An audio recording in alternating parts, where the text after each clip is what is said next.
हाय बरकातुहू। This is me Syed Usman Hashmi. History of Pakistan lecture series में episode 6 में आपको खुशामदीद।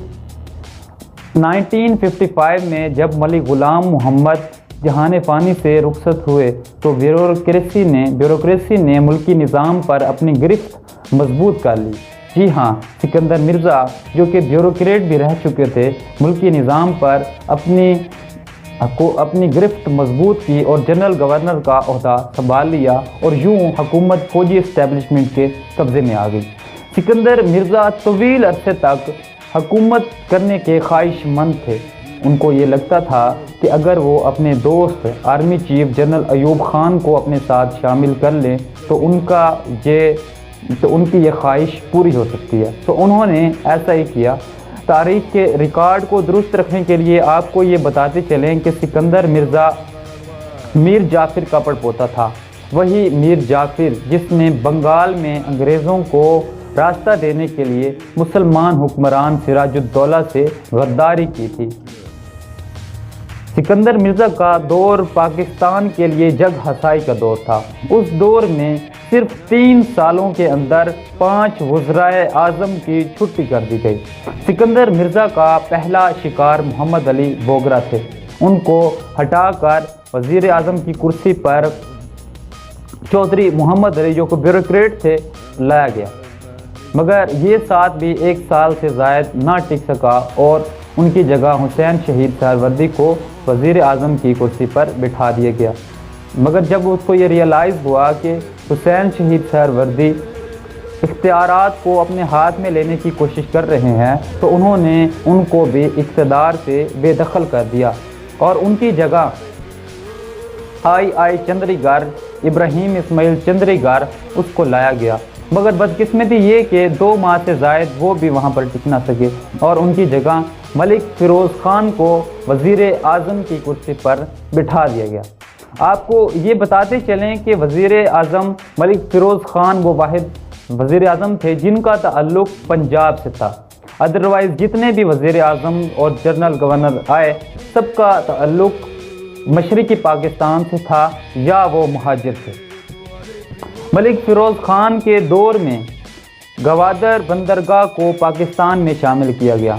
जी हाँ, गवादर बंदरगाह जो कि बरतानवी दौर में अरब सल्तनत ओमान को दी गई थी। मलिक फ़िरोज़ ख़ान ने $1 करोड़ की रकम अदा की और उसको पाकिस्तान का हिस्सा बना लिया। कहते हैं कि अकबर बुगटी ने इस मुज़ाकरात में अहम किरदार अदा किया। उन हालात में जब सिकंदर मिर्ज़ा अपने ज़ाती मूड के मुताबिक वज़राए आज़म की छुट्टी करते जा रहे थे तो उन्हीं वज़राए आज़म में शामिल एक वज़ीर आज़म चौधरी मोहम्मद अली ने जाते जाते 1956 के आइन को कंप्लीट कर दिया। इसी आइन के तहत सिकंदर मिर्ज़ा पाकिस्तान के पहले सदर मुंतखब हुए और इसी आइन के तहत पाकिस्तान मल्का बरतानिया के तसल्लुत से आज़ाद हुआ और एक आज़ाद और ख़ुद मुख्तियार मुल्क बन गया। इधर इंतखाबात का दौर बन गया। ये बात पाकिस्तान के लिए तो खुशी का बायस थी, मगर सिकंदर मिर्ज़ा और अयूब ख़ान के लिए बड़े दुख की बात थी। दोनों ये जानते थे कि अगर इलेक्शन से पहले उन्होंने कोई कदम ना उठाया तो उनका इक़्तिदार पर इस तरह से मज़े उड़ाने वाला ये सिलसिला ये बंद हो जाएगा। तो उन्होंने वैसा ही किया जैसा एक खौफज़दा डिक्टेटर करता है। सिकंदर मिर्ज़ा ने 7 अक्टूबर 1958 को मुल्क में मार्शल लॉ का बाकायदा ऐलान किया और आइन को मनसूख कर दिया। और उन हालात में उस वक्त सिकंदर मिर्ज़ा ने अपने साजिशों के ताकतवर साथी अयूब ख़ान को उस मार्शल लॉ का एडमिनिस्ट्रेटर मुंतखब किया। आपको ये बताते चलें तारीख़ का रिकॉर्ड ये दुरुस्त होना चाहिए कि मुल्क पर पहला मार्शल लॉ एक फ़ौजी ने नहीं बल्कि एक सदर ने लगाया था, क्योंकि सिकंदर मिर्ज़ा बावर्दी फ़ौजी नहीं थे। जब जनरल अयूब ख़ान को ये महसूस हुआ کہ سکندر مرزا کا اقتدار تو انہی کے سہارے قائم ہے، تو جنرل ایوب خان نے سکندر مرزا کو حکومت سے بے دخل کر دیا اور جلا وطن کر دیا۔ جنرل ایوب خان نے ملک میں مارشل لا کا باقاعدہ اعلان کیا اور یوں میرے ہم وطنوں کی شروعات ہو گئی۔ شجاع نواز اپنی ایک بک کراسڈ روڈز میں لکھتے ہیں کہ جنرل ایوب خان کو ملک پر مسلط کرنے والے بھی سکندر مرزا تھے، کیونکہ جب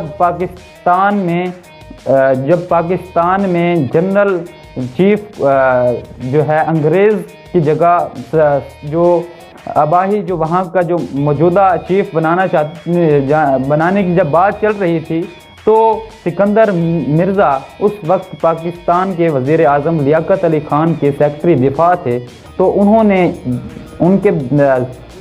نے یہ ایوب خان کے بہاف سے یہ درخواست کی کہ junior most general Ayub Khan کو پروموٹ کر کے آرمی چیف بنایا جائے، تو اس کی سفارش کی وجہ سے یہ بنا۔ شاید ان کو یہ لگتا تھا کہ سکندر مرزا کو یہ ریئلائز ہوتا تھا، یہ محسوس ہوتا تھا کہ جو جنرل ایوب خان ہیں ان کے احسانات کے نیچے دبے ہوئے ہیں، مگر وہ بھول چکے تھے کہ طاقت کی اس جنگ میں اخلاق نامی ہتھیار کوئی بھی نہیں ہوتا۔